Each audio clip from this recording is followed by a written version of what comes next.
Welcome back. మహా ఉత్కంఠకైతే తెరపడింది. సుదీర్ఘ నిరీక్షణ అయితే ఫలించింది. అంతర్జాతీయ అంతరిక్ష కేంద్రంలో 9 నెలలుగా చిక్కుకుపోయిన భారత సంతతి వ్యోమగామి సునీత విలియమ్స్ బుచ్ విల్మోర్ ప్రపంచమంతా ఊపిరి బిగబట్టి చూస్తున్న వేళ భారత కాలమాన ప్రకారం ఇవాళ తెల్లవారుజామున 3:27 అమెరికాలోని ఫ్లోరిడా తీరంలో సాగర జలాల్లోకి దిగారు. మొత్తంగా ఇది అంశానికి సంబంధించిన పూర్తి సమాచారాన్ని మా ప్రతినిధి సాగర్ అందిస్తారు. సాగర్.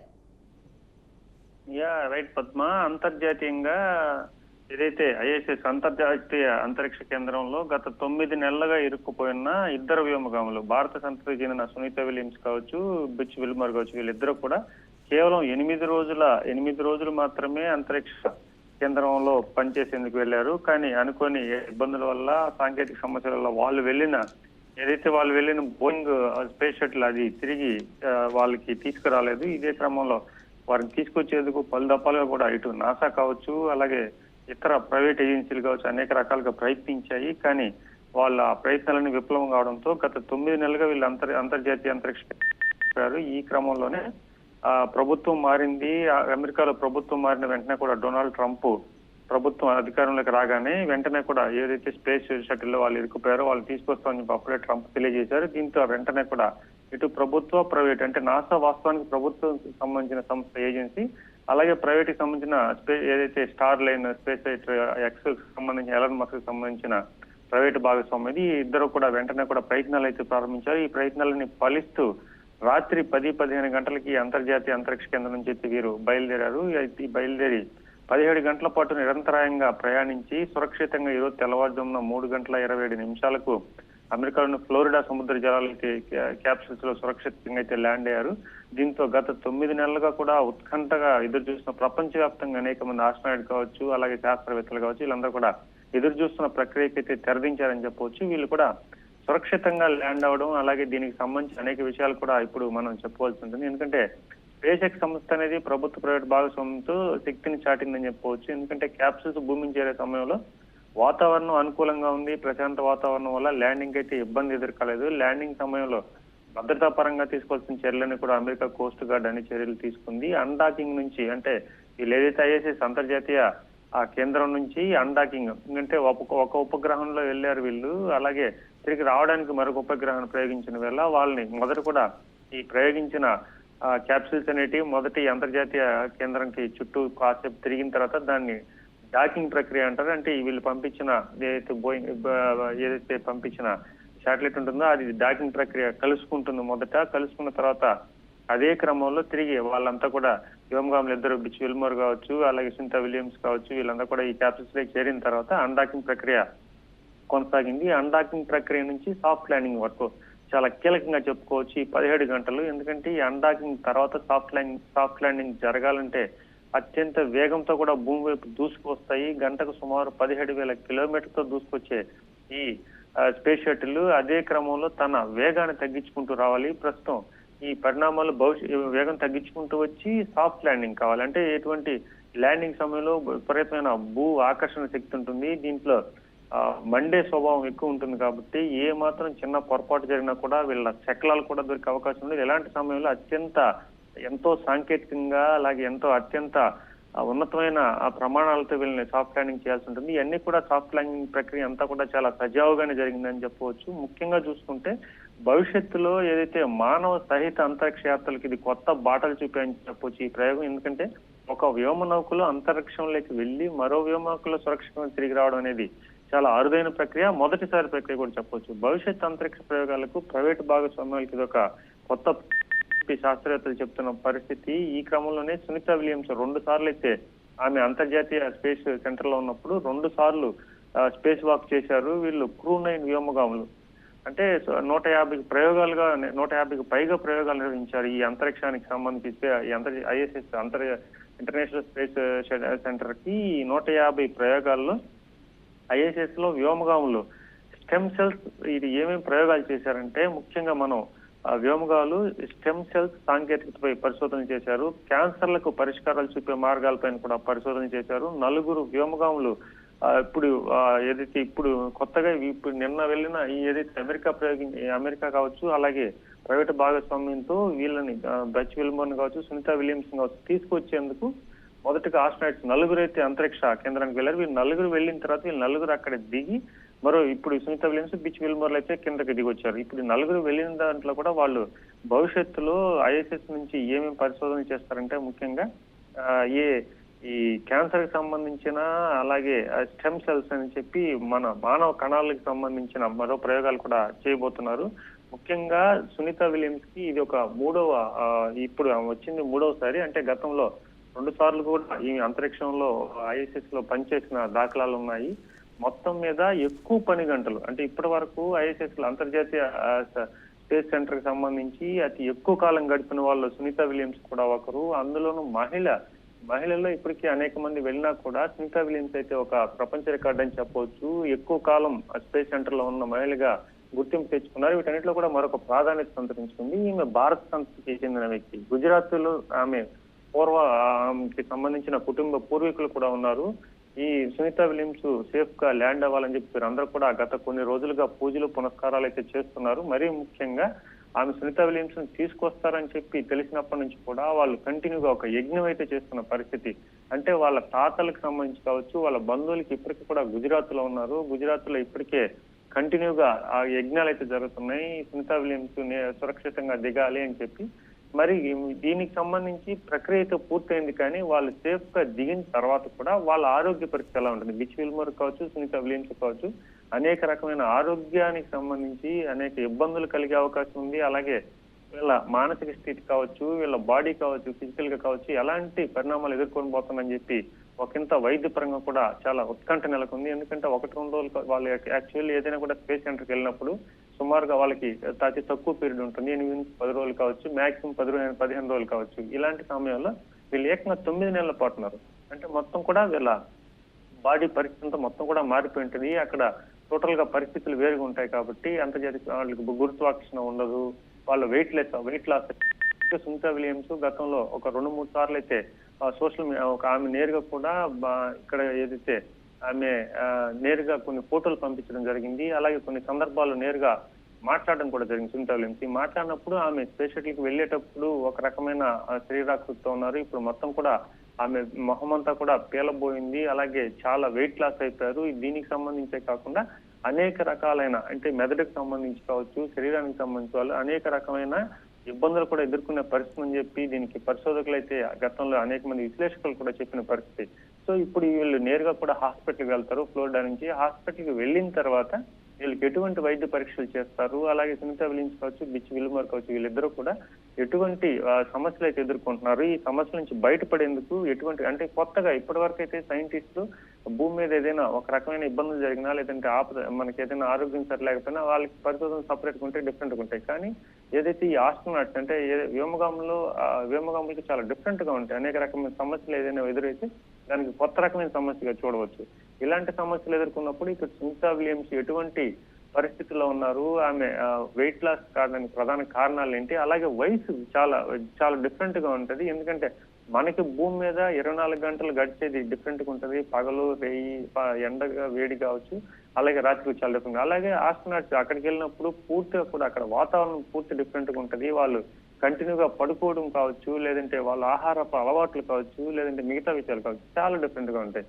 సో వాళ్ళకి మనలాగా ఇక్కడ స్పేస్ వాక్ చేసేదానికి అతి తక్కువ టైం ఉంటుంది. అంటే ఆహారపు అలవాట్లు కూడా చాలా డిఫరెంట్ గా ఉంటుంది. వాళ్ళు చాలా చిన్న క్యాప్సూల్స్ లోనే వాళ్ళకి అన్ని కూడా బలం చేకూరేటని చేస్తుంటారు కాబట్టి ఆ క్యాప్సూల్స్ కావచ్చు, లేదంటే వాటర్ కావచ్చు, లేదంటే ఆహార పద్ధతులు కావచ్చు, ఇవన్నీ కూడా మార్చిపోచ్చాయి. కాబట్టి ఇప్పుడు సునీత విలియమ్స్ పరిస్థితి నేరుగా కూడా అక్కడ సునీత విలియమ్స్, బిచ్ విల్మోర్ ఇద్దరు కూడా నేరుగా కూడా హాస్పిటల్కి వెళ్ళారు. వీళ్ళు వైద్య పరీక్షల కోసం వెళ్ళారు. వాళ్ళకంతా డిఫరెంట్ ఉంటాయి వైద్య పరీక్షలు. సో ఇంకొక మరి ఈ రోజు కావచ్చు, లేదంటే 24 గంటలు దాటిన తర్వాత కానీ, లేదంటే 48 గంటలు వాళ్ళు కేవలం అబ్జర్వేషన్ లో ఉంటారు, వైద్య పరీక్షల్లో ఉంటారు. ఆ పరీక్షలన్నీ కూడా ముగించాక వాళ్ళు ఒక సర్టిఫైడ్ చేయాల్సి ఉంటుంది ఆ డాక్టర్లు.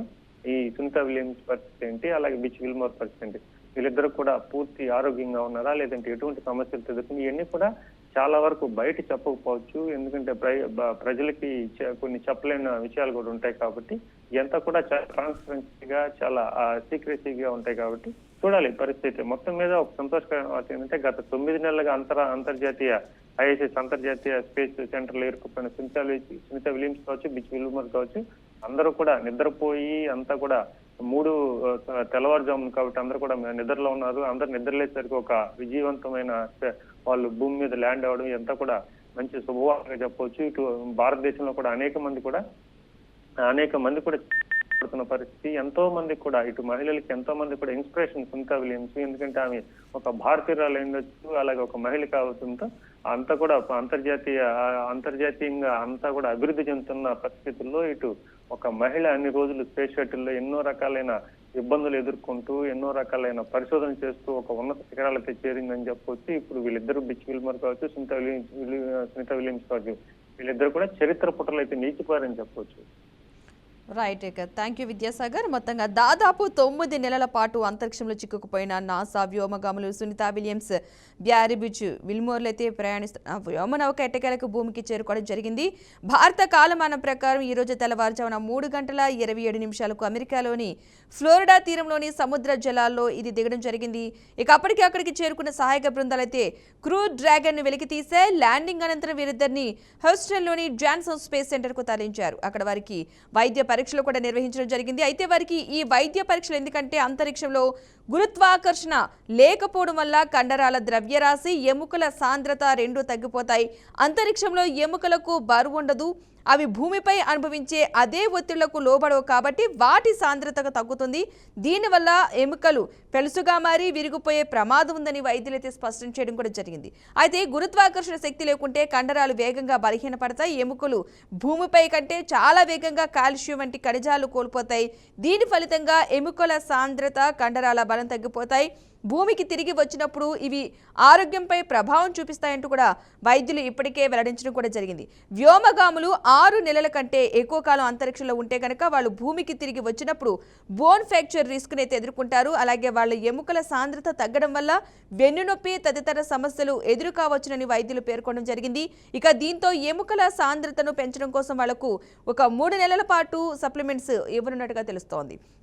ఇక మరోవైపు అంతరిక్షంలోకి వెళ్ళి 8 నెలల తర్వాత దాదాపు 8 రోజుల కోసం వెళ్ళి 9 నెలల తర్వాత వీరు భూమిపైకి తిరిగి వచ్చారు. దీంతో అటు సునీతా విలియమ్స్, ఇటు విల్మోర్ కుటుంబ సభ్యులు వీరిని కలిసే క్షణాల కోసమైతే ఎదురు చూస్తున్నారు. 2024 జూన్ 5వ తేదీన ప్రయోగించిన బోయింగ్ వ్యోమనౌక స్టార్ లైనర్లో సునీతా విలియమ్స్, బుచ్ విల్మోర్ అంతర్జాతీయ అంతరిక్ష కేంద్రానికి చేరుకున్నారు. ముందుగా అనుకున్న ప్రకారం ఈ ఇద్దరు వ్యోమగాములు వారం రోజులకే భూమికి చేరుకోవాల్సి ఉంది. అయితే స్టార్ లైనర్లో సాంకేతిక సమస్యలు తలెత్తడంతో వ్యోమగాములు లేకుండానే అది భూమిని అయితే చేరుకుంది. దీంతో వారిద్దరూ దాదాపు 9 నెలలుగా ఐఎస్ఎస్లోనే చిక్కుకుపోయారు. వారిని తిరిగి భూమి మీదకి తీసుకొచ్చేందుకు నాసా స్పేస్ ఎక్స్ వ్యోమనౌక క్రూ డ్రాగన్ ను ఐఎస్ఎస్ కు పంపించింది. అది అంతర్జాతీయ అంతరిక్ష కేంద్రంతో అనుసంధానమైంది. దీంతో సునీతా విల్మోర్ల రాకకు మార్గం సుగమమైన సంగతి తెలిసిందే. ఇదే అంశానికి సంబంధించిన పూర్తి సమాచారాన్ని మా మేనేజింగ్ ఎడిటర్ చిదంబర్ మరింత సమాచారం అందిస్తారు. చిదంబర్, మనం చూస్తున్న ఒక భావోద్వేగమైన పరిస్థితి అయితే ప్రపంచవ్యాప్తంగా నెలకొందని మనం చెప్పొచ్చు. ఎందుకంటే మనం చూస్తున్నాము అంతరిక్షానికి వెళ్ళడం అన్నదే ఒక కళలాగా జనాలు ఊహించుకునే నేపథ్యంలో అక్కడికి వెళ్ళి తిరిగి రావడం అదన్నది రెగ్యులర్ గా జరుగుతున్న విషయము. ఖచ్చితంగా మానవాళి మొత్తం దానికి అంటే అది సాధించిన ఒక గొప్ప ఘనతగా మనము అభివర్ణిస్తున్నాం. అదే సందర్భంలో సునీతా విలియమ్స్ సంబంధించి కానివ్వండి, ఆ టీం కి సంబంధించి డిస్కస్ చేస్తే మాత్రం 7 రోజుల పాటు అక్కడ వెళ్ళిన ఒక సాంకేతిక సమస్యను సర్దుబాటు చేయడానికి వెళ్ళిన వాళ్ళు దాదాపు 9 నెలల పాటు అంతరిక్షంలోనే ఉండడం, అసలు నిజంగానే అంతకాలం పాటు ఒక పర్సన్ కానివ్వండి లేకపోతే ఎవరినో ఒకరు అంతరిక్షంలోనే ఉండిపోతే ఏం జరుగుతుంది అని అంటే మామూలుగా ఫ్యాంటసీలో మనం మూవీలో చూస్తుంటాం. అలాంటిది నిజ జీవితంలో కూడా జరగడం అనేది ఒక గొప్ప అనుభూతి. అదే సందర్భంలో ఒక భావోద్వేగమైన పరిస్థితిగా కూడా మనం చెప్పాలి. ఎందుకంటే 9 నెలల పాటు అక్కడ ఉండడము, 9 నెలల పాటు ప్రపంచానికి దూరంగా బతకడంతో పాటు అక్కడ కేవలం ఒక స్పేస్ స్టేషన్ లో వాళ్ళు ఉండడం అన్నది ఒక అంశం అయితే, వారు తిరిగి వచ్చే క్రమంలో జరిగిన ఈ మొత్తం విషయం ఏదైతే ఉందో అది కూడా చాలా కీలకంగా మనము చెప్పాల్సిన అవసరం మనకు అనిపిస్తుంది. ఒకటి, మొదటగా వెళ్ళిన క్యాప్సూల్ సాంకేతిక సమస్య రావడము, రెండోసారి దానికి సంబంధించి తిరిగి తీసుకురావాలన్న ప్రయత్నం చేసిన ప్రతిసారి కూడా ఏదో ఒక అవాంతరం ఎదురవ్వడము, అసలు నిజంగానే వాళ్ళు తిరిగి భూమికి వస్తారా లేదా అన్న విషయాన్ని కూడా అనుమానం వ్యక్తం చేసిన నేపథ్యంలో ఫైనల్లీ వాళ్ళు ఇవాళ తెల్లవారుజామున 3:43 సమయంలో భూమికి తిరిగి రావడము, తిరిగి వచ్చిన తర్వాత జరిగిన సిచ్యువేషన్ మొత్తం చూస్తే కూడా మరొక ఫ్యాంటసీ లాగా కనిపిస్తుంది. ఎందుకంటే తను సముద్రంలో దిగిన తర్వాత క్యాప్సూల్ ఆ చుట్టూ ఉన్న ఏవైతే షార్క్లు ఉన్నాయో అవి అదే డాల్ఫిన్లు వాళ్ళకి స్వాగతం పలుకుతున్నట్టుగా తన చుట్టూ తిరిగిన విజువల్స్ కూడా మనకు రిలీజ్ అయ్యి ఆ విజువల్స్ చూసినప్పుడు కూడా ఒక నిజంగానే చెప్పాలంటే గూస్ బంప్స్ వచ్చే టైం అని మనం చెప్పాలి. ఎందుకంటే 9 నెలల పాటు అక్కడ ఉండడము, తిరిగి రావడము, తిరిగి వచ్చే క్రమంలో జరిగిన ఈ ప్రయాణం ఒక వంత అయితే నిజంగానే వాళ్ళకు ఆహ్వానం పలకడానికి అక్కడ చేపలు తిరిగాయని అర్థం వచ్చేలాగా ఇవాళ ఆ విజువల్స్ చూస్తే కూడా చాలా మందికి అర్థమవుతుంది.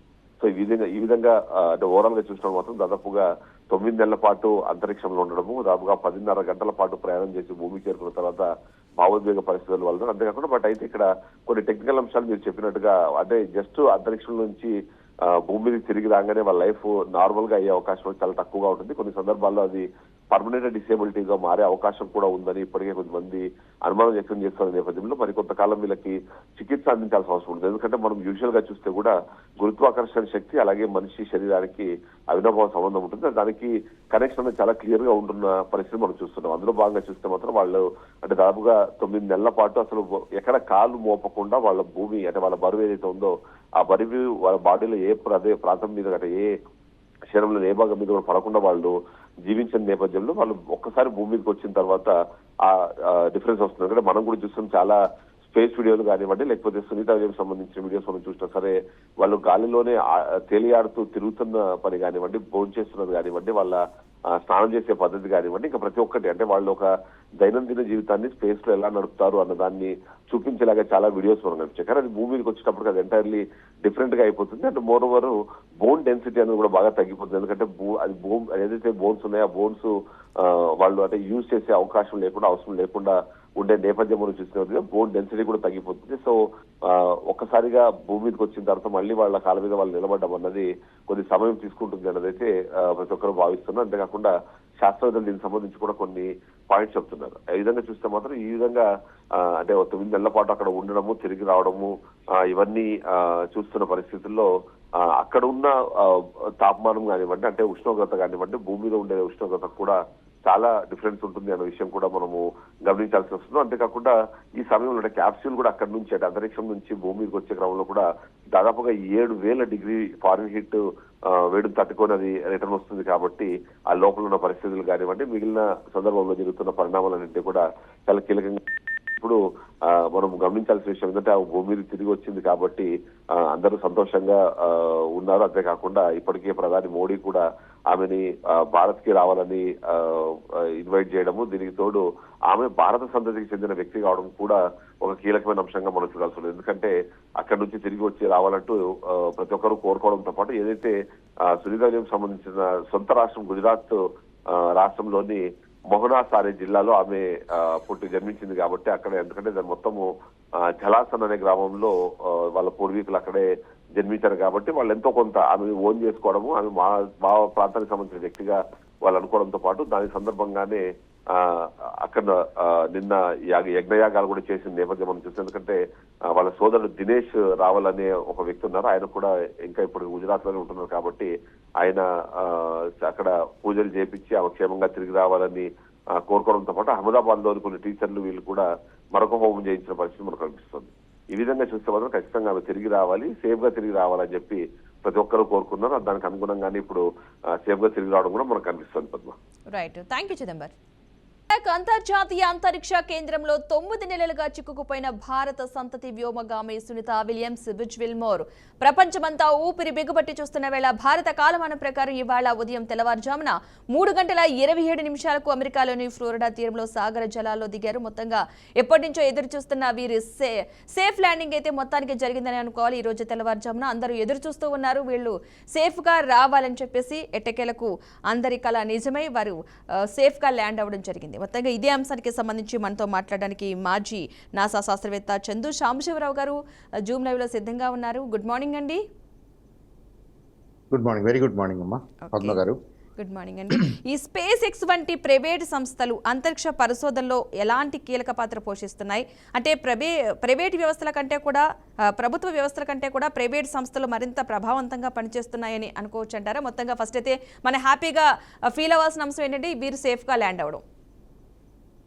రైట్, ముందు సునీత విలియమ్స్ గారు అలాగే బుచ్ విల్మోర్లు వాళ్ళకు తోడుగా ఇంకొక ఇద్దరు కూడా అనుకున్న ప్రకారంగానే నిన్న 10:30 ప్రాంతంలో బయలుదేరి ఇవాళ తెల్లవారుజామున 3:27కి అనుకున్న విధంగా, అనుకున్న ట్రాజెక్టరీలో, అనుకున్న టైంకి ఆ ఫ్లోరిడా సమీపంలో వాటర్లో స్ప్లాష్ ల్యాండ్ అవ్వటం అనేది ఐ థింక్ అన్నీ కూడా టెక్స్ట్ బుక్ ప్రకారంగా జరిగిపోయిన చక్కగా చేయగలిగారు. That's very good news. ఇన్నాళ్ళు వెయిటింగ్ తర్వాత 9 నెలల తర్వాత వాళ్ళకి సైంటిస్ట్గా, ట్రైన్డ్ పీపుల్గా, ట్రైన్డ్ ప్రొఫెషనల్స్గా సునీత విలియమ్స్ గారిలో ఆ ఆందోళన ఉండకపోవచ్చు, కానీ మనం ఇక్కడ కూర్చున్న మనలో న్యాచురల్గా ఆ ఆందోళన సేఫ్గా ఉండాలని, వాళ్ళందరూ సేఫ్గా తిరిగి రావాలని చెప్పేసి కోట్లాది మంది ప్రేయర్స్ చేయటం, ఈ వీడియోస్ చూడటం, దీని గురించి చర్చించడం గత 9 నెలలుగా ప్రపంచంలో ఎప్పుడూ లేనంత విధంగా ఈ స్పేస్ ట్రావెల్ గురించి, స్పేస్ స్టేషన్ గురించి, స్పేస్లో ఉన్న ఆస్ట్రోనాట్స్ గురించి, మరి ముఖ్యంగా సునీత విలియమ్స్ గారి గురించి ఎంతగా చర్చ జరిగిందంటే I think that's a good sign of humanity as well as science and technology మీద మనలో పెరుగుతున్న ఆ జిజ్ఞాసకు కూడా అది ఒక నిదర్శనం అని నేను అనుకుంటున్నాను. సో ఏదైతేనే అందరి ప్రేయర్స్ ఫలితంగా ఇవాళ వాళ్ళు క్షేమంగా తిరిగి వచ్చారు. ఎస్టాబ్లిష్డ్ మెడికల్ ప్రొసీజర్స్ ఏవో ఉంటాయి, వాళ్ళని కొంతకాలం 1 or 2 days క్వారంటైన్లో ఉంచవచ్చు. తర్వాత మెడికల్ ట్రీట్మెంట్ కోసం, రిహాబిలిటేషన్ కోసం మేబీ ఒక కపుల్ ఆఫ్ వీక్స్, 1 వారం, 2 వారాల, 3 వారాల, దాని వాళ్ళ అవసరాలను బట్టి ఈ 4 ఆస్ట్రోనాట్స్ని జాగ్రత్తగా చూసుకుంటారు మెడికల్ టీమ్స్. ఏదేమైనా ఒక కపుల్ ఆఫ్ వీక్స్లో మనలాగానే నార్మల్గా నడుస్తూ వాళ్ళ పనులన్నీ చేసుకుంటూ as normal as we do వాళ్ళందరూ కూడా నార్మల్ లైఫ్ రెజ్యూమ్ చేయగలరు అని చెప్పేసి నేను అనుకుంటున్నాను. దట్స్ హౌ ఇప్పుడు గతంలో 250 పైగా ఆస్ట్రోనాట్స్ విషయంలో ఏమేమైతే జరిగిందో వీళ్ళకు కూడా అదే జరుగుతుంది.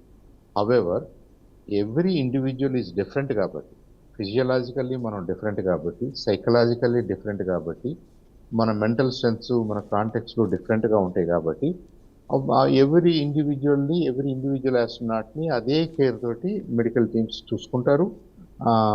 వాళ్ళ హెల్త్ కండిషన్ ఈ భూమి ఆకర్షణ, ఈ వాతావరణానికి అనుకూలంగా తయారైనంత వరకు కూడా వాళ్ళు అన్ని జాగ్రత్తలు తీసుకుని వాళ్ళని నార్మల్ ఇండివిజువల్స్గా వాళ్ళని తయారు చేస్తారని మనం అనుకోవాలి.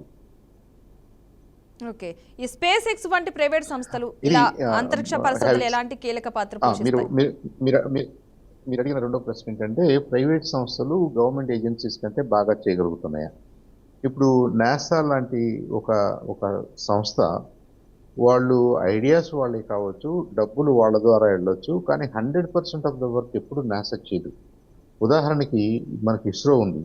ఇస్రోలో నేను పనిచేసినప్పుడు కానివ్వండి, ఇప్పుడు కానివ్వండి, కొన్ని వందల కంపెనీలు, చిన్న పెద్ద కంపెనీలు, మన పబ్లిక్ సెక్టర్ ఎంటర్ప్రైజెస్, యూనివర్సిటీస్, వీళ్ళందరూ కూడా వేరియస్ పార్ట్స్ని డిజైన్ చేయడం విషయంలో కానివ్వండి, మ్యానుఫ్యాక్చర్ చేసే విషయంలో కానివ్వండి, మెటీరియల్స్ని డెవలప్ చేసే విషయంలో కానివ్వండి, అసెంబుల్ చేసే విషయంలో కానివ్వండి, వాళ్ళ కాంట్రిబ్యూషన్ ఉంటుందమ్మా. మనకు కూడా ఉంటుంది, మన ఇస్రోలో కూడా ఉంటుంది. అలాగే నాసా కూడా కొన్ని వందల వేల కంపెనీల సహాయంతో వాటి మిషన్స్ అన్ని కూడా సక్సెస్ఫుల్గా చేయగలిగింది. కాబట్టి టెక్నాలజీ వరకు వస్తే నాసా అడ్మినిస్ట్రేటరు, నాసా అనేది డ్రైవరు, అంతేగాని 100% నాసా వాళ్ళే చేస్తారనుకోవటం కూడా కరెక్ట్ కాదు. అది నెంబర్ 1. నెంబర్ 2, ఇప్పుడు ఎప్పుడైతే ఈ స్పేస్ స్టేషన్ ఆపరేషనల్ అయిందో 2000 సంవత్సరంలో, అంటే 24 సంవత్సరాల నుంచి కంటిన్యూస్గా ఆ స్పేస్ స్టేషన్లో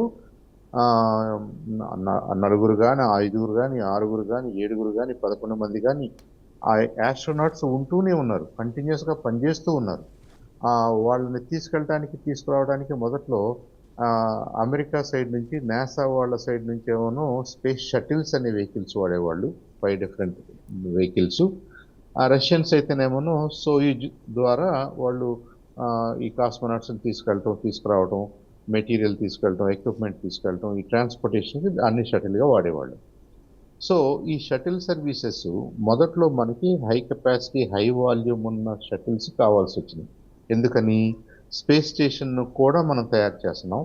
ఆ తయారీకి కావాల్సినటువంటి chambers, solar panels, other equipment, ఇవన్నీ మనం పైకి చేర్చాలి. కాబట్టి ఆ స్పేస్ షటిల్ కూడా వాజ్ డిఫరెంట్లీ డిజైన్. పార్ట్ ఆస్ట్రోనాట్స్కి, పార్ట్ కార్గోకి అలా చేశారు ఆ రోజుల్లో. అయితే 2 సార్లు మేజర్ యాక్సిడెంట్స్ జరగటం, ఛాలెంజర్కి ఒకసారి యాక్సిడెంట్ జరిగింది, ఆస్ట్రోనాట్స్ చనిపోయారు. అలాగే కొలంబియాకి ఒకసారి యాక్సిడెంట్ జరిగింది, ఆస్ట్రోనాట్స్ చనిపోయారు. మన కల్పన చావ్లా గారు కూడా దాంట్లోనే షీ సఫర్డ్. ఇది జరిగిన తర్వాత ఏమైందంటే స్పేస్ షటిల్ అనే ప్రోగ్రామ్ ఇంకా నో లాంగర్ నీడెడ్.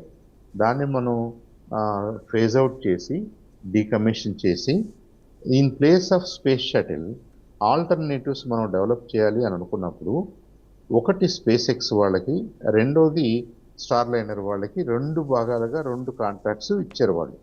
వీళ్ళ హెల్ప్ తోటి 2 స్పేస్ షటిల్స్ చేయాలి, ఈ స్పేస్ మాడ్యూల్స్ ఏదైతే అంటున్నామో మనం ఈ స్పేస్ క్రాఫ్ట్లు చేయాలి అని నాసా వాళ్ళు వీళ్ళకి ఫండ్ చేశారు.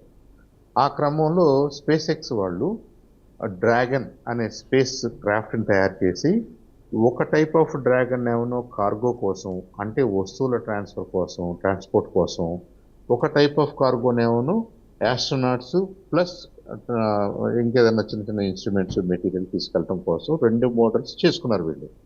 ఒకటి క్రూ డ్రాగన్ అంటారు, ఒకదాన్ని కార్గో డ్రాగన్ అంటారు. ఈ రెండింటిని కూడా వీళ్ళు సక్సెస్ఫుల్గా గత 7-8 సంవత్సరాలుగా వాడుతున్నారు. ఈ విషయంలో బోయింగ్ వాళ్ళు కొద్దిగా వెనకబడ్డారు. అయినా వాళ్ళు కూడా స్టార్ లైనర్ అనే ఒక డిఫరెంట్ స్పేస్ క్రాఫ్ట్ని డిజైన్ చేశారు, టెస్ట్ చేశారు. ఫైనల్గా 2 సార్లు అన్మ్యాన్డ్ మిషన్గా వెళ్ళొచ్చిన తర్వాత 3వసారి మ్యాన్డ్ మిషన్, అంటే మనుషులతో సహా వెళ్ళాలి అనే ప్రయత్నంలో ఆ ఫ్లైట్ని టెస్ట్ చేయడానికి ఆ ఫ్లైట్ టెస్ట్ ఇంజనీర్స్గా ఎక్స్పీరియన్స్ ఉన్నటువంటి సునీత విలియమ్స్ గారిని, బుచ్ విల్మోర్ని సెలెక్ట్ చేసుకుని నాసా వాళ్ళని పంపింది. వెళ్ళేటప్పుడే చిన్న చిన్న టెక్నికల్ స్నాక్స్, ఏదైతే ఈ స్పేస్ క్రాఫ్ట్ని ఓరియంట్ చేయడానికి, గైడ్ చేయడానికి, నావిగేట్ చేయడానికి అవసరమైనటువంటి చిన్న రాకెట్స్, ఆర్సిఎస్ థ్రస్టర్స్ అంటారు, రియాక్షన్ కంట్రోల్ సిస్టంలో భాగంగా ఆ చిన్న థ్రస్టర్స్ సరిగ్గా పనిచేయకపోవటం వల్ల, అది సరిగ్గా పనిచేయకపోవడానికి కారణం ఆ ఫ్యూయల్ని రెగ్యులేట్ చేయాల్సిన హీలియం సిలిండర్స్లో ప్రెషర్ తగ్గటం వలన ఇదంతా జరిగింది. కాబట్టి వీళ్ళు పైకి వెళ్ళిన రోజున లాస్ట్ ఇయర్ జూన్లో వీళ్ళు ఐఎస్ఎస్ కోసం వెళ్ళినప్పుడు, ఐఎస్ఎస్ దగ్గరికి వెళ్ళినప్పుడు ఐఎస్ఎస్తో డాక్ అవ్వటానికి కూడా ఒక 2.5-3 గంటలు వీళ్ళు ఎక్స్ట్రా పనిచేయాల్సి వచ్చింది. కాబట్టి ఈ స్పేస్ క్రాఫ్ట్ మ్యాన్డ్ మిషన్లో భాగంగా 2 ఆస్ట్రోనాట్స్ని పెట్టుకుని కిందకు తిరిగి రావడం సేఫ్ కాదు అనే నిర్ణయానికి వచ్చిన తర్వాత బోయింగ్ వాళ్ళు, నాసా వాళ్ళు కలిపి ఒక నిర్ణయం తీసుకున్నారు. అది స్పేస్ క్రాఫ్ట్ వరకే తిరిగి వస్తుంది. సునీత విలియమ్స్ గారు, బుచ్ విల్మోర్ గారు స్పేస్ స్టేషన్లోనే ఇంకొంతకాలం ఉంటారు. నెక్స్ట్ మిషన్లో భాగంగా వాళ్ళు కిందకు వస్తారు అని చెప్పారు. ఆ నెక్స్ట్ మిషన్ ఏమవుతుంది, వాళ్ళకున్న అమెరికన్ సైడ్లో నుంచి ఉన్న ఆల్టర్నేటివ్ స్పేస్ ఎక్స్ వాళ్ళ క్రూ డ్రాగన్. అయితే మనలో కొంతమందికి అనుమానం ఏంటంటే, వెంటనే స్పేస్ ఎక్స్ వాళ్ళు పైకి వెళ్ళొచ్చు కదా, వెంటనే వాళ్ళని 1 వీక్ అనుకున్నాడని ఎన్ని నెలలు అట్టి పెట్టే కంటే వెంటనే కిందకి తీసుకురావచ్చు కదా అనే అభిప్రాయం కొంతమందిలో ఉంది. అయితే ఈ క్రూ రొటేషన్ అనేది, ఆస్ట్రోనాట్స్ని పైకి పంపటం, అక్కడ ఉన్న వాళ్ళని తీసుకురావటం అనేది ఏదో ఇండివిజువల్స్ని మనలాంటి కామన్ మ్యాన్ని పంపినట్టుగా కాదు. ఎవ్రీ ఆస్ట్రోనాట్ని వాళ్ళు ఎలా స్కెడ్యూల్ చేస్తారంటే, టైం టేబుల్స్ వాళ్ళకి ఎలా ప్రిపేర్ చేస్తారంటే ఒక 2-3 సంవత్సరాల నుంచి కూడా వాళ్ళని ప్రిపేర్ చేస్తారు. వీళ్ళు ఎప్పుడు ఏ మిషన్లో భాగంగా వీళ్ళు ఇంటర్నేషనల్ స్పేస్ స్టేషన్కి వెళ్ళాలి, అక్కడ వీళ్ళు ఏం చేయాలి, ఎలాంటి ఎక్స్పెరిమెంట్స్ చేయాలి, ఆ ఇంటర్నేషనల్ స్పేస్ స్టేషన్కి సంబంధించినటువంటి మెయింటెనెన్స్ ఏ పనులు చేయాలి, ఆపరేషనల్ యాక్టివిటీస్ ఏం చేయాలి, ఎంత కాలం ఉండాలి, ఇవన్నీ కూడా ప్రతి ఆస్ట్రోనాట్ని టైలర్ మేక్ చేసి, వాళ్ళని ట్రైన్ చేసి, వాళ్ళని రెడీ చేసి ఆ మిషన్లో పంపిస్తారు. అలాగే ఎక్స్పెరిమెంట్స్ కానీ అవన్నీ షెడ్యూల్ చేస్తారు. ఇప్పుడు ఎవరినో ఇద్దరిని తీసుకురావడం, ఎవరినో ఇద్దరిని తీసుకెళ్ళడం అనేది ర్యాండమ్గా జరగడానికి అవకాశం లేదు. అది నెంబర్ 1. ఇక రెండో డిఫరెన్స్ ఎక్కడొచ్చిందంటే, రెండో డిఫికల్టీ, సునీత విలియమ్స్ గారు, బుచ్ విల్మోరు బోయింగ్తో పాటుగా పనిచేస్తూ, బోయింగ్ స్టార్ లైనర్తో పాటుగా పనిచేస్తూ, Starliner internals, Starliner operations, స్టార్ లైనర్లో ఏమేమి టెస్ట్ చేయాలో, స్టార్ లైనర్స్కి కావలసిన విధంగా వీళ్ళు ట్రైన్ అయ్యారు. దాంట్లో భాగంగా ట్రైన్ అయ్యారు. ఆ స్టార్ లైనర్తో పాటుగా వెళ్ళటానికి పనికొచ్చే స్పేస్ సూట్స్లో వీళ్ళు వెళ్ళారు. స్టార్ లైనర్లో వీళ్ళు కూర్చొని వీళ్ళు చేయాల్సిన పనులు చేసే విధంగా కంట్రోల్ ప్యానల్స్ తయారై ఉంటాయి కాబట్టి దాంట్లో వెళ్ళగలిగారు. ఇప్పుడు మనం స్టార్ లైనర్ కాదు, డ్రాగన్లో తిరిగి రావాలి అన్నప్పుడు డ్రాగన్లో వీళ్ళ కోసం ఆ ప్రొవిజన్ క్రియేట్ చేయాలి. వీళ్ళ కోసం ఒక మిషన్ని డిజైన్ చేయాలి. ఆ మిషన్లో 2 సీట్స్ తయారు చేయాలి. ఆ సీట్స్‌లో కంట్రోల్ సిస్టమ్స్ వీళ్ళకి పనికొచ్చేలాగా పెట్టుకోవాలి. వీళ్ళకి కావాల్సిన స్పేస్ సూట్స్, స్టార్ లైనర్‌లో వాడే స్పేస్ సూట్స్ వేరు, స్పేస్ ఎక్స్ వాళ్ళు వాడే స్పేస్ సూట్స్ వేరు. స్పేస్ సూట్ అంటే వాళ్ళకి ప్రొటెక్టివ్ గేర్ అది. వాళ్ళ life and death depends on space సూటే. ఇది వేరు. సో, ఈ స్పేస్ సూట్స్‌ని పైకి పంపాలి. అలాగే ఇది పంపే ముందు వాళ్ళని సిమ్యులేషన్స్ ద్వారా ట్రైన్ చేయాలి. ఈ 2 సీట్స్‌లో ట్రైన్ చేయాలి. ఈ ఈ డ్రాగన్ అనే స్పేస్ క్రాఫ్ట్ ఎలా పనిచేస్తదో వీళ్ళు దాంట్లో ఏమేమి చేయాలో కూడా ట్రైన్ చేయాలి. ఇవన్నీ జరగటానికి డెఫినెట్‌గా కొంత టైం పట్టింది. అందుకే ఈ 9 నెలల్లో మొదటి 2 నెలలు ఆ స్టార్ లైనర్‌లో ఉన్న ప్రాబ్లమ్‌ని, ఆ చిన్న టెక్నికల్ స్నాగ్‌ని ఇక్కడ బోయింగ్ వాళ్ళు సిమ్యులేషన్స్ ద్వారా, రియల్ టెస్ట్ ద్వారా చేసి నేర్చుకున్న ఎడిషనల్ ఇన్ఫర్మేషన్‌ని వాడుకుని వాళ్ళేమైనా చేయటానికి అవకాశం ఉందా అని ట్రై చేశారు. అది లేదు కాబట్టి తిరిగి రావటం, స్టార్ లైనర్‌లో తిరిగి రావటం అనేది సేఫ్ కాదు కాబట్టి ఒక అడ్మినిస్ట్రేటివ్ డెసిషన్ తీసుకున్నారు. వీళ్ళని అక్కడే అట్టిపెడదాము. ప్రాబబ్లీ డ్రాగన్ హెల్ప్ తోటి తీసుకొద్దాము అని. ఆ డ్రాగన్ హెల్ప్‌లో తీసుకురావడానికి కావాల్సినటువంటి షెడ్యూలింగ్ కానివ్వండి, ట్రైనింగ్ కానివ్వండి, ప్రిపరేషన్ కానివ్వండి, ఇదంతా కూడా ఈ 6 నెలలు ఎక్స్‌ట్రా పట్టిందనమాట. కాబట్టి ఓవరాల్‌గా చూస్తే మనకేమనిపిస్తుందంటే ఒక 8 నెలల పాటు అక్కడ స్ట్రాండ్ అయ్యారు. అది అది మనం మనం కామన్ మ్యాన్ పాయింట్ ఆఫ్ వ్యూలో they have every right to think that way. అది వాళ్ళలో ఉన్నటువంటి మానవీయ కోణం అది, మానవతావాదం అది. ఆ ఎమోషన్‌ని గుర్తిస్తూనే నాసా వాళ్ళు కూడా ఎంత త్వరగా తీసుకురావటానికి వీలైతే అంత త్వరగా తీసుకురావడానికే ట్రై చేశారు.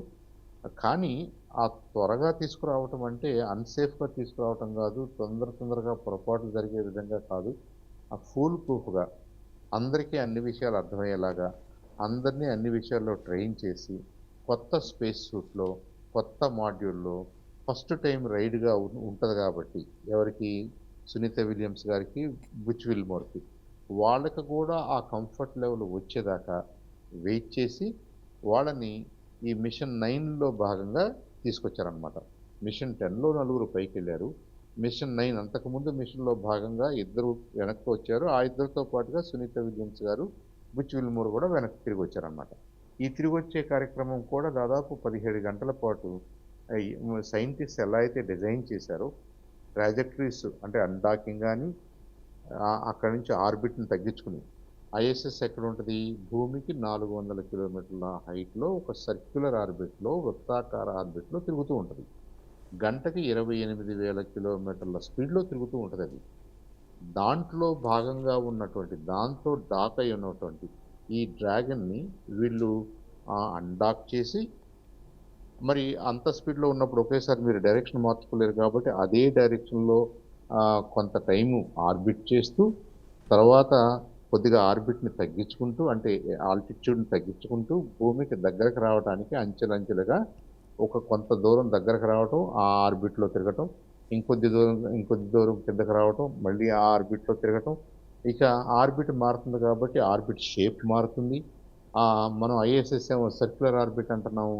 ఇక్కడ ఇదొచ్చేసేమో ఎలిప్టికల్ ఆర్బిట్స్‌లోకి రావాల్సొస్తది. ఇది స్టెబిలైజ్ కావాల్సొస్తది.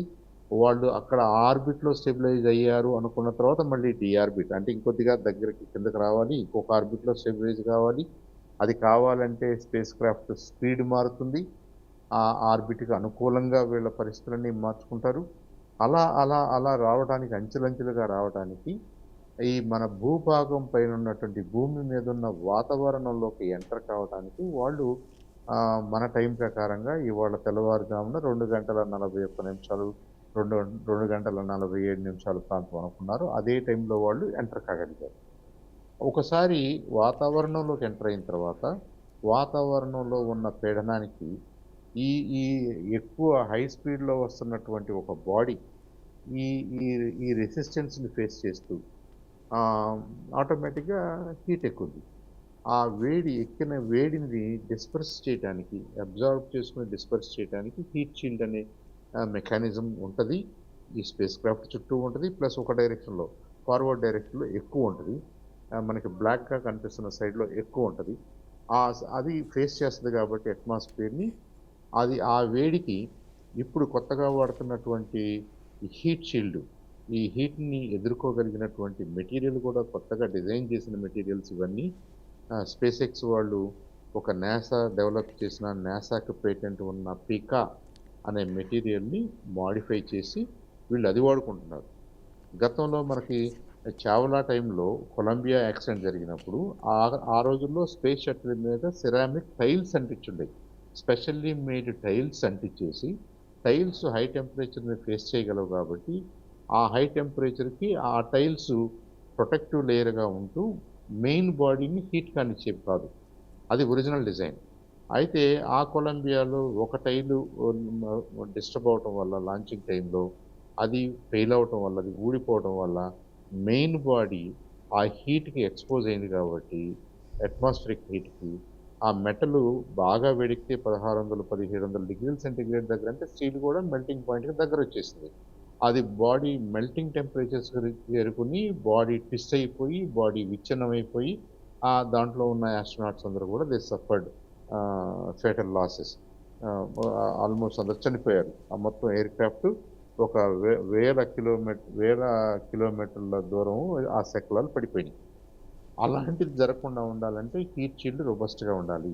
ఆ హీట్ షీల్డ్‌ని వీళ్ళు డిఫరెంట్ మెటీరియల్‌తో, డిఫరెంట్ మ్యానుఫ్యాక్చరింగ్‌తో డిఫరెంట్‌గా వాడుకుంటున్నారు కాబట్టి, ఈ హీట్ షీల్డ్ ఆ జనరేట్ అయిన హీట్‌ని, ఆ హీట్‌కి ఇది ఆవిరైపోతూ పక్కకెళ్ళిపోద్ది. అంటే లేయర్స్‌గా ఆవిరైపోతూ పక్కకెళ్ళిపోతూ మెయిన్ బాడీకి ఆ హీటు తగలకుండా, ఆ హీట్ ఎఫెక్ట్ లేకుండా ప్రొటెక్ట్ చేస్తదనమాట.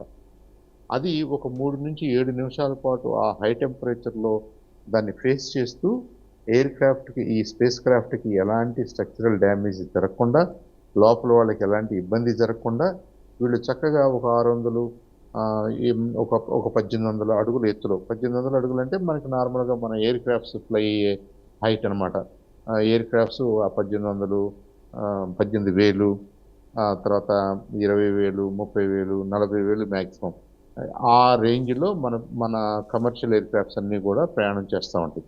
అలాంటి హైట్‌కొచ్చిన తర్వాత, ఒక 18,000 అడుగుల హైట్‌కొచ్చిన తర్వాత 2 parachutes, specially designed drogue parachutes help తోటి ఇక దీని స్పీడ్‌ని కంట్రోల్ చేయాలని ట్రై చేస్తారు. ఫాల్ ఫా స్పీడ్ ఆఫ్ ఫాలింగ్, అది పడిపోయే స్పీడ్‌ని కంట్రోల్ చేయాలని ట్రై చేస్తూ, ఒక 650 అడుగులు ఎత్తుకొచ్చేసరికి ఇంకొక 2 పారాషూట్స్ కూడా ఓపెన్ అయ్యి, మొత్తం మనం చూస్తున్న 4 పారాషూట్స్ ఆల్మోస్ట్ ఇక వర్టికల్‌గా, జాగ్రత్తగా, స్లోగా ఒక మనిషి పారాషూట్‌లో ఎలా కిందకి ల్యాండ్ అవుతాడో అలా తీసుకొస్తూ, 1 మీటరు, 2 మీటర్లు పర్ సెకండ్ చాలా తక్కువ స్పీడ్‌లోకొచ్చినప్పుడు అది ల్యాండ్‌ని టచ్ అవుతాను. వాటర్ బాడీని, సీని టచ్ అయిందనమాట. అప్పుడే మనం చిన్న స్ప్లాష్ చూసాం. అంటే ఎక్కువ ఇంపాక్ట్ ఒకేసారి పడినా కానీ లోపల ఉన్న వాళ్ళకి ఇబ్బంది, స్ట్రక్చర్‌కి ఇబ్బంది కాబట్టి చాలా స్లోగా ల్యాండ్ అయ్యేలాగా చూస్తారు. అది అలా టచ్ డౌన్ అయింది. స్ప్లాష్ డౌన్ అంటారు. నీళ్ళలో ఉంది కాబట్టి స్ప్లాష్ అయింది కాబట్టి, నీళ్ళు చిలుకుతాయి కాబట్టి స్ప్లాష్ డౌన్ అంటారు. అంతకంటే ప్రత్యేకత ఏం లేదు. చక్కగా ల్యాండ్ అయింది. అదయిన తర్వాత దగ్గరలో ఉన్నటువంటి ఆ రెస్క్యూ టీమ్స్, ఆ బోట్స్, ఆ షిప్స్, హెలికాప్టర్స్, ఏరోప్లేన్స్ అందరూ సిద్ధంగానే ఉన్నారు కాబట్టి, వాళ్ళు దగ్గరికెళ్లారు, చూసారు, ఎవ్రీథింగ్ ఈజ్ ఫైన్ అనుకున్నారు. వాళ్ళని అక్కడి నుంచి రికవర్ చేసి, వాళ్ళని ఆ స్పేస్ మాడ్యూల్‌లో నుంచి, ఆ స్పేస్ క్రాఫ్ట్‌లో నుంచి ఒక్కొక్కరిని బయటకు తీసుకురావటం కూడా మనం విజువల్స్ చూసాం. ఇప్పుడు వాళ్ళని బయటకు తీసుకొచ్చిన విధానం ఎందుకలా ఉంది? వాళ్ళంతట వాళ్ళు ఎందుకు నడిచి రాలేరు అంటే, వీళ్ళు గత 9 నెలలుగా స్పేస్‌లో ఉన్నారు. స్పేస్ స్టేషన్‌లో ఉన్నారు. అక్కడ గ్రావిటీ ఆల్మోస్ట్ జీరోగా ఉంది. జీరో గ్రావిటీ అనే అనుకుందాం. వీళ్ళ మీద గురుత్వాకర్షణ శక్తి లేదు. అంటే మనం భూమి మీద మనం కూర్చున్నట్టుగా, మనం నుంచున్నట్టుగా, మనం నిలబడినట్టుగా, మనం నడిచినట్టుగా, అప్పుడు మన బాడీ ఏమేమి ఫోర్సెస్ ఉపయోగించాలో, ఏ ఫోర్సెస్‌ని మనం అధిగమించాలో, వాటన్నిటికీ మన ఎముకలు, మన కండరాలు, మన బాడీ రెడీగా ఉంది. కానీ అసలు గురుత్వాకర్షణ శక్తే లేనప్పుడు, మనమే తేలిపోతున్నప్పుడు, మన ఎముకలకి ఆ పని లేదు, మన కండరాలకి ఆ పని లేదు, మన బాడీకి బ్లడ్ సప్లై చేయాల్సిన అవసరం తగ్గిపోయింది. ఆ అవసరాన్ని బట్టి మన గుండె కూడా ఒక కండరమే కాబట్టి, దాని పనితీరు మారింది కాబట్టి, దాని బలం కూడా మారిపోయింది. ఇలా మన కండిషన్ మారిపోద్ది. ఈ కండిషన్ మారిన కండిషన్‌లో ఉన్న వాళ్ళు మళ్ళీ గురుత్వాకర్షణలోకి వచ్చేసరికి ఒకేసారి ఈ బాడీ ఈ గురుత్వాకర్షణ శక్తిని ఫేస్ చేసి తనంతట తను నిలబడే శక్తి లేదు కాబట్టి వాళ్ళు సొంతగా నిలబడలేరు, సొంతగా నడవలేరు. అలాగే వాళ్ళ హార్ట్ కూడా ఇప్పుడు డిఫరెంట్‌గా పంప్ చేయటం స్టార్ట్ చేయాలి. ఇప్పుడు భూమి వైపుకి ఎక్కువ పంప్ చేయాలి. అంటే మన కాళ్ళల్లోకి ఎక్కువ పంప్ చేయాలి మనం నిలబడితే. అది త్వరలో తగ్గిపోద్ది. అంటే మనకు డిజీనెస్ వచ్చేస్తది. పడిపోయే ప్రమాదాలుంటాయి. కోఆర్డినేషన్ ఉండదు. ఇవన్నీ జరుగుతుంటాయి కాబట్టి వాళ్ళని నిలబెట్టి తీసుకురాకుండా ఒక యాంగిల్‌లో పడుకోబెట్టి ఒక సెమీ స్ట్రక్చర్ లాంటి దాంట్లో ఒక ఒక ఏటవాలుగా పడుకున్నట్టుగా పడుకోబెట్టి కాళ్ళు ముందుకు పెట్టి వాళ్ళని తీసుకురావటం చూస్తాం. ఇలాగే స్లోగా వాళ్ళని కాళ్ళు కిందకి పెట్టి తల పైకి కంప్లీట్‌గా పెట్టి నిలబడే స్థాయికి వాళ్ళని తీసుకురావటానికి ప్రాబబ్లీ ఒక 2, 3, 4, 5 రోజులు పట్టొచ్చు.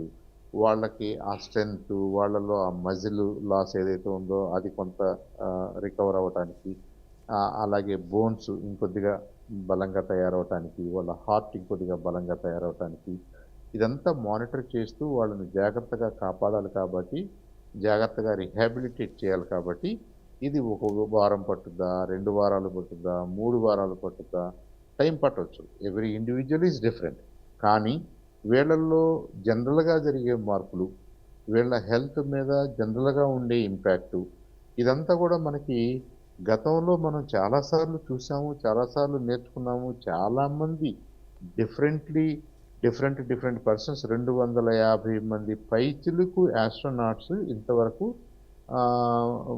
స్పేస్ స్టేషన్‌లో పనిచేశారు.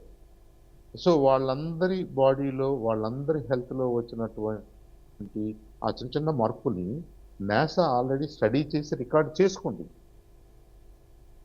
నాసా రికార్డ్ చేసింది. దాని మీద మెడికల్ టీమ్స్ రెడీ అయ్యారు. కావాల్సిన మెడికల్ రీసెర్చ్ జరిగింది. వాటన్నిటిని ఉపయోగించుకుని డెఫినెట్‌గా వీళ్ళ ఈ సునీత విలియమ్స్ గారికి గానివ్వండి, విల్మోర్ గారికి గానివ్వండి, నిక్ హేగ్ గానివ్వండి, అలాగే గోర్బనోవ్ గారికి గానివ్వండి, వీళ్ళందరికీ నలుగురిని కూడా నిదానంగా వితిన్ ఫ్యూ వీక్స్ మనలాగా నార్మల్ పనులు చేయడానికి రెడీ చేస్తారు. 100% ఈ బోన్ విషయాల్లో కానివ్వండి, మజిల్ విషయాల్లో కానివ్వండి, వాళ్ళు 100% ఇంతకు ముందులాగా వచ్చే కండిషన్స్‌కి ప్రాబబ్లీ కొద్దిగా లాంగర్ టైం తీసుకోవచ్చు. Which is expected. అదేం అన్‌యూజువల్ కాదు.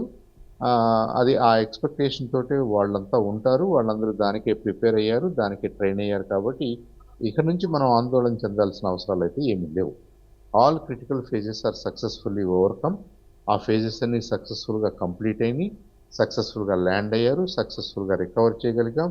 సక్సెస్‌ఫుల్‌గా వాళ్ళని రీహాబిలిటేషన్ సెంటర్‌కి తీసుకెళ్లారు. So now we can feel free. ఒక సై ఆఫ్ రిలీఫ్ మనందరిలో వచ్చింది.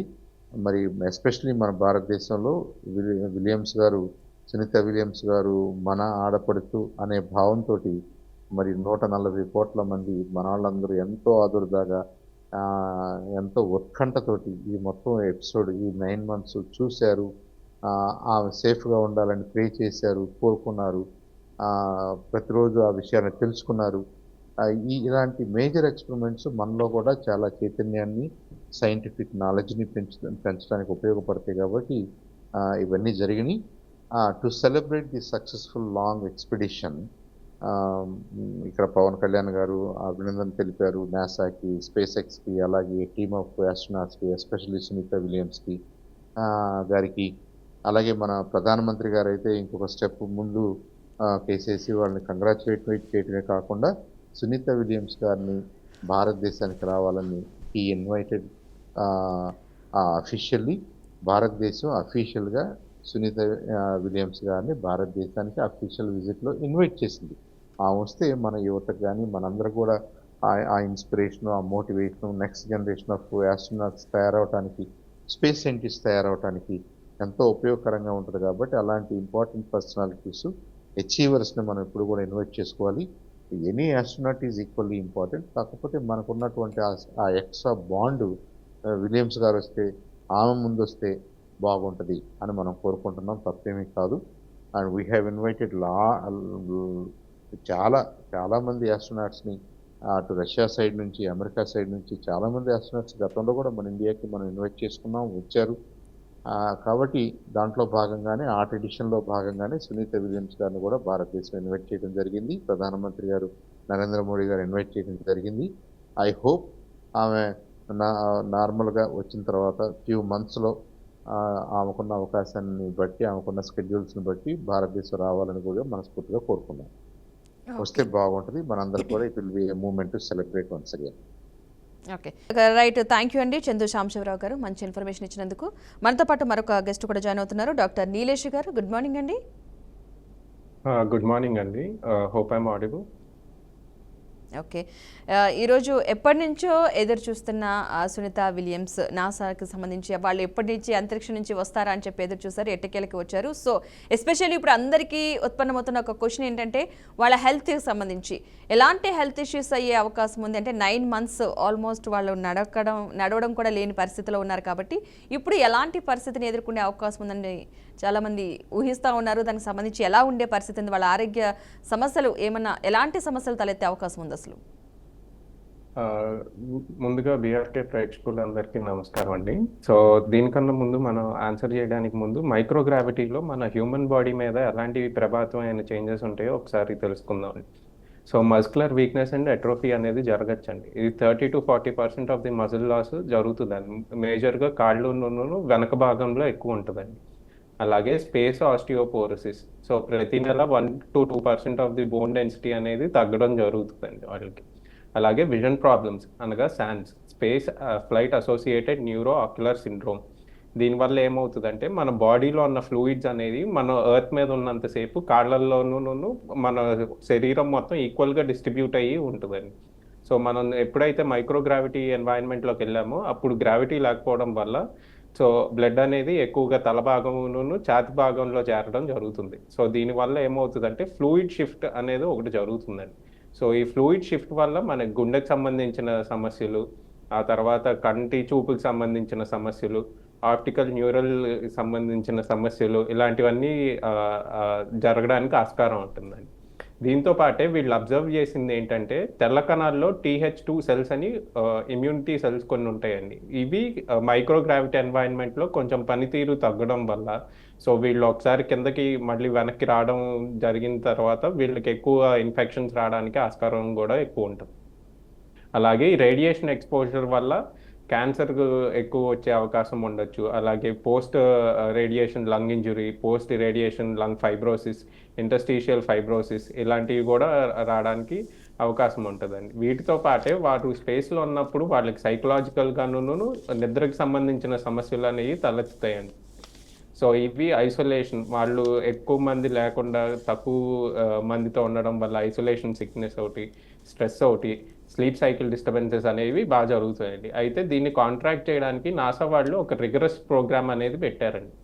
దాంట్లో థ్రెడ్మిల్ వాకింగ్ అని, తర్వాత రెస్ట్రిక్టివ్ ఎక్సర్సైజ్ డివైజెస్ అని, తర్వాత వీళ్ళకి స్పెషల్గా న్యూట్రిషన్ ప్రోగ్రామ్ కూడా ఒకటి డిజైన్ చేశారండి. దీంట్లో కాల్షియం, వైటమిన్ డి ఎక్కువ ఉన్న ఫుడ్ ఇంటేక్స్ ఇవ్వడం, అలాగే ఐరన్, యాంటీ ఆక్సిడెంట్స్ ఎక్కువ ఉన్నాయి ఇవ్వడం వల్ల కొంచెం వరకు సమస్య అనేది తగ్గించడానికి వాళ్ళు ప్రయత్నించారు. అలాగే fluid restriction management. So lower body negative pressure suits అని కొన్ని ఉంటాయండి, వీటిని చిబీస్ సూట్స్ అంటారు. సో దీనివల్ల మనం ఇందాకైతే ఏదైతే అనుకున్నామో ఫ్లూయిడ్ షిఫ్ట్ ప్రాబ్లమ్ని కొంతవరకు తగ్గిస్తారని. అలాగే రేడియేషన్ నుంచి తప్పించుకోవడానికి రేడియేషన్ షీల్డ్స్ అనేవి కూడా పెట్టడం జరిగిందండి. వీళ్ళకి సైకలాజికల్గాను ఫ్యామిలీ సపోర్ట్ ఇవ్వడానికి వర్చువల్ రియాలిటీ అని, తర్వాత రియల్ టైమ్ టాకింగ్ మేనేజ్మెంట్ అని, తర్వాత ఫ్రీక్వెంట్గా సైకియాట్రీ ఎవాల్యుయేషన్ ఇలాంటివన్నీ కూడా ఇన్కార్పొరేట్ చేసి చాలా వరకు సమస్యలను తగ్గించారండి. వీళ్ళ స్లీప్ని కూడా రెగ్యులరైజ్ చేయడానికి ఐసిస్ వాళ్ళు స్లీపింగ్ పాడ్స్ అని, తర్వాత సౌండ్ ప్రూఫింగ్ డివైజెస్ అని, ఎల్ఈడి లైట్ సిస్టమ్ అని, మెలటోనిన్ సప్లిమెంట్స్ అని, తర్వాత noise proof sleeping pods, eye మాస్క్లు ఇలాంటివన్నీ ఇచ్చారండి. అయితే వీళ్ళు ల్యాండ్ అయిన తర్వాత ఫస్ట్ 60 మినిట్స్ అనేది చాలా క్రూషియల్ ప్రొసీజర్ అండి. సో ఈ ఫస్ట్ 60 మినిట్స్లో వాళ్ళ basic vitals, heart rate, blood pressure, తర్వాత పల్స్ ఆక్సిజన్ మీటర్, తర్వాత టెంపరేచర్, ఇవన్నీ చెక్ చేస్తారండి. వీటితో పాటు వీళ్ళకి తలెత్తే ప్రథమ సమస్య ఆర్థోస్టాటిక్ హైపోటెన్షన్ అండి. ఎప్పుడైతే మైక్రోగ్రావిటీ నుంచి గ్రావిటేషనల్ ఎన్వైరన్మెంట్కి వచ్చారో బ్లడ్ అనేది సడన్గా బాడీలో షిఫ్ట్ అవుతుందండి. ఈ షిఫ్ట్ వల్ల ఆర్థోస్టాటిక్ హైపోటెన్షన్ అనేది వస్తుందండి. సో దీని ద్వారా వాళ్ళకి తొందరగా బీపీ పడిపోవడం, కళ్ళు తిరగడం, తర్వాత తలకు సంబంధించిన సమస్యలు రావడం, ఇలాంటివన్నీ జరుగుతాయండి. వీటితో పాటు వీళ్ళకి బ్యాలెన్స్ కోఆర్డినేషన్ కూడా ఒకటి బాగా దెబ్బతింటుందండి. సో దీంతో పాటే వీళ్ళకి గుండెకి సంబంధించిన సమస్యలు కూడా తలెత్తచ్చండి. సో మొదటి 60 నిమిషాలు అనేది చాలా క్రూషియల్ అండి. సో ఈ పీరియడ్ మొదటి 60 నిమిషాల్లో వీళ్ళకి కంటిన్యూస్గా ఈసీజీలు తీయడం, తర్వాత వీళ్ళు ఆక్సిజన్ లెవెల్స్ చెక్ చేయడం, ఏబీజీలు తీయడం, ఇలాంటివన్నీ చేయడం జరుగుతుందండి. సో ఫస్ట్ 60 నిమిషాలు అయిపోయిన తర్వాత ఫస్ట్ 24 గంటల్లో వీళ్ళకి ఫ్లూయిడ్ రీప్లేస్మెంట్ థెరపీ అనేది ఒకటి స్టార్ట్ చేస్తారండి. ఎందుకంటే వన్స్ మైక్రోగ్రావిటీ ఎన్వైరన్మెంట్ నుంచి గ్రావిటేషనల్ ఎన్వైరన్మెంట్కి రాగానే వీళ్ళకి బాగా డిహైడ్రేషన్ అనేది జరిగిపోతుంది. సో ఈ డైహైడ్రేషన్ కౌంటర్ చేయడానికి వాళ్ళకి ఐవి ద్వారా ఫ్లూయిడ్స్ కానీ లేదా ఓఆర్ఎస్ సొల్యూషన్లు కానీ ఇవన్నీ బాగా ఇవ్వడం జరుగుతుంది. సో దీంతో పాటే సైమల్టేనియస్గా డెక్సా స్కాన్, సో ఈ బోన్ డెన్సిటీ ఇందాక చెప్పాను కదండి, స్పేస్ ఆస్టియోపోరోసిస్ జరుగుతుందని. సో ఈ బోన్ డెన్సిటీ ఎంతవరకు జరిగిందనే దానికి డెక్సా స్కాన్ ఒకటి, ఎంఆర్ఐ స్కాన్ ఒకటి, కాల్షియం, వైటమిన్ డి లెవెల్స్ ఒకటి, ఇవి టెస్ట్ చేస్తారండి. వీటితో పాటే వీటి ఊపిరితిత్తులు ఎంతవరకు పనిచేస్తున్నాయో తెలుసుకోవడానికి పల్మరీ ఫంక్షన్ టెస్ట్, అలాగే బ్లడ్ టెస్టులు కూడా చేయడం జరుగుతుందండి. సో దీంతో పాటే మనం ఇందాక మాట్లాడుకున్నట్టు కార్డియాలజికల్ ఎగ్జామినేషన్స్ కూడా చేస్తారు. సో ప్రస్తుతానికైతే వచ్చిన రిపోర్ట్స్ ప్రకారం సునీత గారి ఫస్ట్ ప్రిలిమినరీ రిపోర్ట్స్ అన్ని చాలా పాజిటివ్గానే ఉన్నాయండి. ఆవిడ రికవరీ ఫేజ్ కూడా బాగానే ఉన్నట్టు నాసా వాళ్ళు వెల్లడించారండి. అయితే ఈవిడ కోసం ప్రత్యేకంగా 45 రోజులు ఎక్స్టెన్సివ్ ప్రోగ్రామ్ అనేది నాసా వాళ్ళు క్రియేట్ చేశారండి. ఎందుకంటే సునీత విలియమ్స్ గారే ప్రబలమైన మహిళ అండి స్పేస్లో ఇన్ని ప్రొలాంగ్డ్ డేస్ ఉండడానికి. సో ఈవిడ గురించి తెలుసుకోవడానికి కూడా వాళ్ళు రీసెర్చ్ పర్పస్కి కూడా బాగా కేర్ తీసుకోవడం అనేది జరుగుతుందండి. మీరు అబ్జర్వ్ చేస్తుంటే సునీత గారు ల్యాండ్ అయిన తర్వాత ఆవిడ్ని ప్రాప్డప్ పొజిషన్లో పెట్టారండి. అంటే మనకి స్ట్రెచ్చర్ అనేది 45 డిగ్రీస్ యాంగిల్లో పెట్టారండి. సో ఇలా పెట్టడం వల్ల ఏమవుతుందంటే గుండె మీద లోడ్ తగ్గి ఆవిడకి బ్లడ్ ఈవెన్గా డిస్ట్రిబ్యూట్ అవ్వడం వల్ల గుండెకి సంబంధించిన సమస్యలు తలెత్తకుండా కొంచెం అరికట్టారండి. సో మోస్ట్ ప్రాబబ్లీ ఆవిడ వితిన్ 45 డేసే రికవర్ అవుతారని మనం ఆశిద్దాం. కానీ కొంతమందిలో ఈ రికవరీ ఫేస్ అనేది 1 సంవత్సరం వరకు కూడా వెళ్ళొచ్చండి. అంటే దీనివల్ల అంటే అంతరిక్షం నుంచి ఇక్కడికి రావడం వల్ల అంటే మనకి వాతావరణం డిఫరెంట్ ఉన్న నేపథ్యంలో ఏమైనా మానసిక సమస్యలైనా ఏమైనా ఎదురయ్యే అవకాశం ఉందంటారా దీనివలన? ఖచ్చితంగా అండి. నేను ఇందాక చెప్పినట్టే వీళ్ళు ఐసోలేషన్లో ఉంటారండి. సో ఇక్కడ మనకి ఎప్పుడు బయటకు తిరగడం కానీ, బయట జనాలతో మాట్లాడడం కానీ జరుగుతూ ఉంటుంది. కానీ వన్స్ మనం అక్కడికి వెళ్ళిన తర్వాత మనకి చుట్టుపక్కల ఎక్కువ మంది జనాలు ఉండరు, వీళ్ళు ఎప్పుడు వర్క్లో బిజీగా ఉంటారు, దాంతో స్ట్రెస్ ఉంటుంది. ఈ కంటిన్యూస్ మానిటరింగ్ సిస్టమ్స్ వల్ల సౌండ్స్ కూడా ఉంటాయి. సో వీళ్ళకి నిద్ర కూడా తక్కువ అవుతుందండి.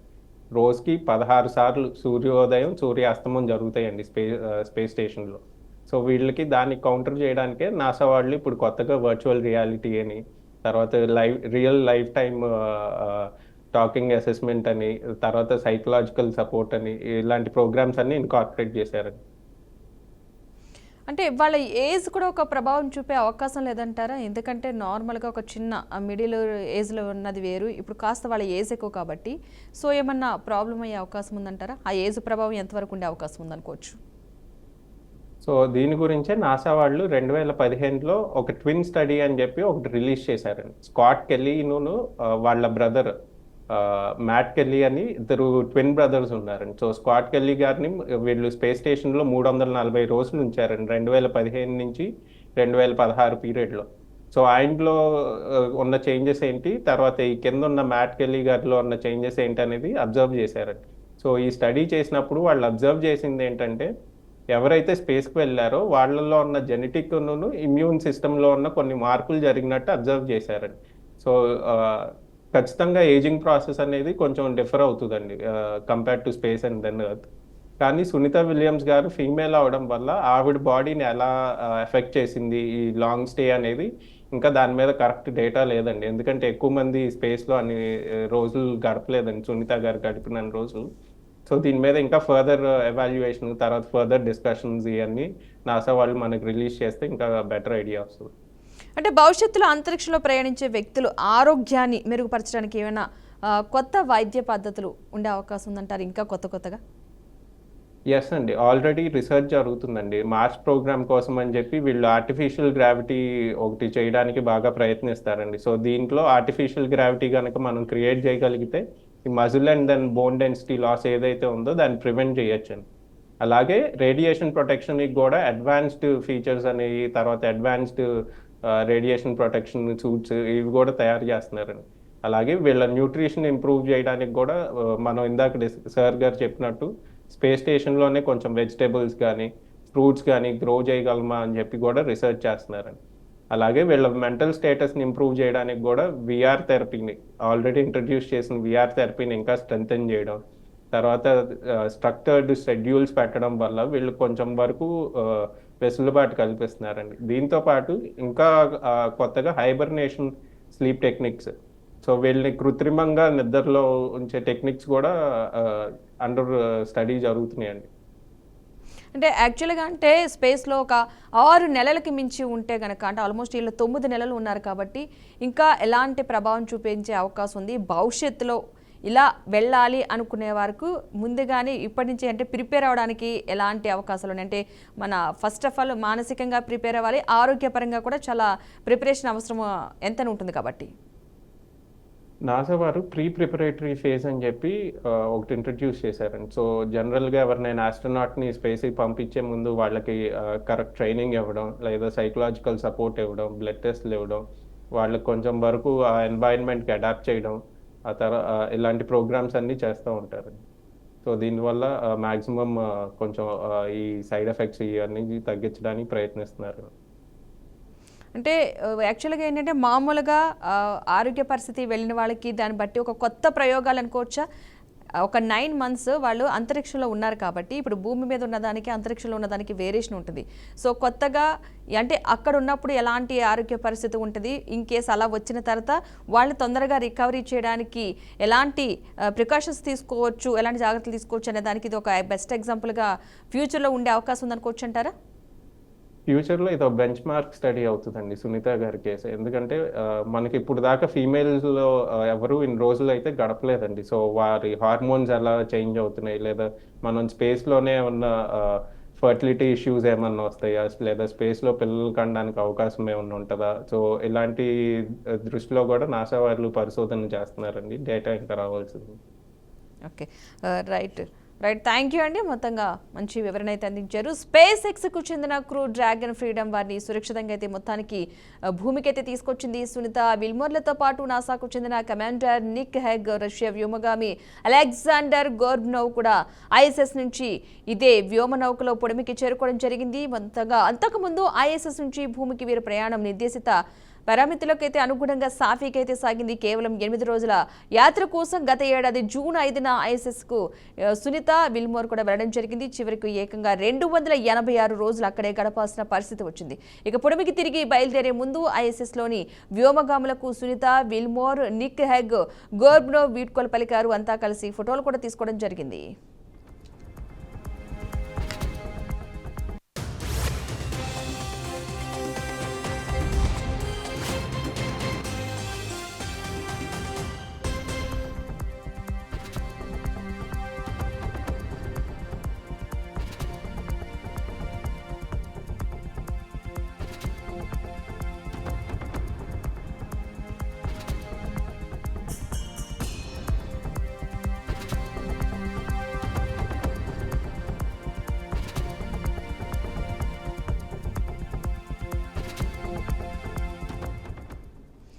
ప్రస్తుతం నలుగురు వ్యోమగాముల్ని కూడా హోసెస్ట్లోని జాన్సన్ స్పేస్ సెంటర్కి అయితే తరలించడం జరిగింది. వారికి అక్కడ వైద్య పరీక్షలు కూడా చేసి వారికి భూమి వాతావరణానికి గ్రావిటీని అలవాటు చేస్తారు. ఇందుకు కొన్ని రోజుల సమయం పట్టే అవకాశం ఉందన్నట్లు కూడా చెబుతూ జరుగుతుంది. అలాగే సునీత విలియమ్స్ 9 నెలలు అంతరిక్షంలో ఉండటం వల్ల ఆమె కాలి పాదాలు కూడా మెత్తగా అయిపోయేంటూ కూడా ఒక ప్రచారం అయితే జరుగుతుంది. వీళ్ళకైతే వైద్య పరీక్షలు అయితే మొత్తానికి కొనసాగిస్తూ ఉన్నారు.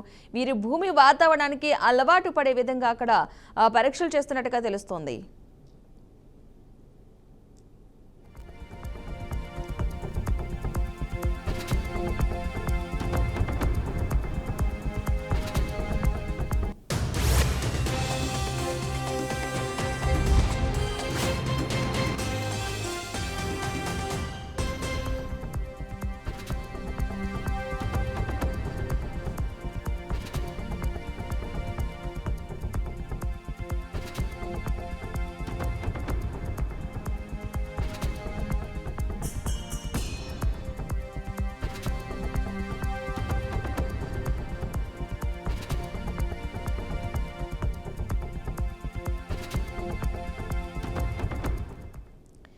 8 రోజుల పర్యటనకు వెళ్లి ఊహించని రీతిలో ఇంటర్నేషనల్ స్పేస్ స్టేషన్లో చిక్కుపోయిన నాసా అంతరిక్ష వ్యోమగాములు సునీత విలియమ్స్, బుచ్ విల్మోర్ ఎట్టకేలకు భూమికి చేరుకున్నారు. ఈ రోజు తెల్లవారుజామున 3:27 అమెరికాలోని ఫ్లోరిడా సముద్ర జలాల్లో వ్యోమగాములు సురక్షితంగా ల్యాండ్ అయ్యారు.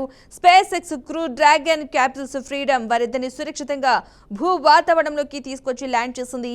అప్పటికే సముద్రంలో వారి కోసం ఎదురుచూస్తున్న సహాయక బృందాలు వారిని క్యాంపుల్స్ నుంచి బయటికి తీశారు. ల్యాండింగ్ అనంతరం సునీత విల్మోర్ను హ్యూస్టన్లోని జాన్సన్ స్పేస్ సెంటర్కి అయితే తరలించాయి. వైద్య పరీక్షలు అయితే నిర్వహిస్తున్నారు. కాగా 8 రోజుల యాత్ర అనుకుని వెళ్లిన సునీత విలియమ్స్, బుచ్ విల్మోర్ సాంకేతిక కారణాల వల్ల దాదాపు 9 నెలల పాటు ఐఎస్ఎస్లోనే ఉండిపోవాల్సి వచ్చింది. అయితే ఈ 286 రోజుల్లో వారు ఎన్నిసార్లు భూమిని చుట్టారో తెలిస్తే షాక్ అవడం కూడా ఖాయమని అనుకోవాలి. గంటకు 28,000 కిలోమీటర్ల వేగంతో ఇంటర్నేషనల్ స్పేస్ స్టేషన్లో వారు ప్రయాణించారు. దీనివల్ల ప్రతిరోజు 16 సార్లు భూమిని అయితే చుట్టేశారు. ఈ లెక్కన రోజుకు చూసుకున్నట్లయితే కనుక 16 సూర్యోదయాలు వారు చూసేవారనమాట. మొత్తానికి వారికి ప్రతి 45 నిమిషాలకు ఒకసారి సూర్యోదయం అయ్యేది. మరో విషయం ఏంటంటే 286 రోజులకు గాను 4,500 సార్లు వారు భూమి చుట్టూ తిరిగినట్టుగా అయితే తెలుస్తుంది. ఈ అంశాలు బట్టి చూసుకున్నట్లయితే అలాగే 121 మిలియన్ స్టాట్యూబ్ మైళ్లకు పైగా వాళ్ళు ప్రయాణించడం జరిగింది.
మొత్తంగా భారత కాలమానం ప్రకారం మంగళవారం ఉదయం 8:15 క్రూ డ్రాగన్ వ్యోమనౌక తలుపు మూసివేత ప్రక్రియ అయితే జరిగింది. ఉదయం 10:15 క్రూ డ్రాగన్ ఐఎస్ఎస్ తో విడిపోవడం మొదలైంది. 10:35 పూర్తిగా విడిపోయింది.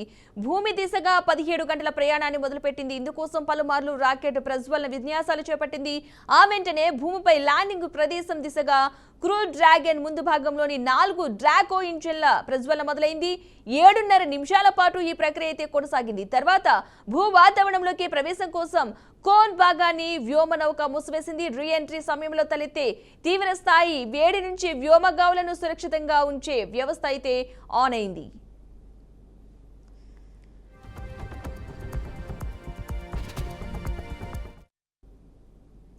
ఇది for the people special debate. Keep watching BRK news Telugu సత్తా.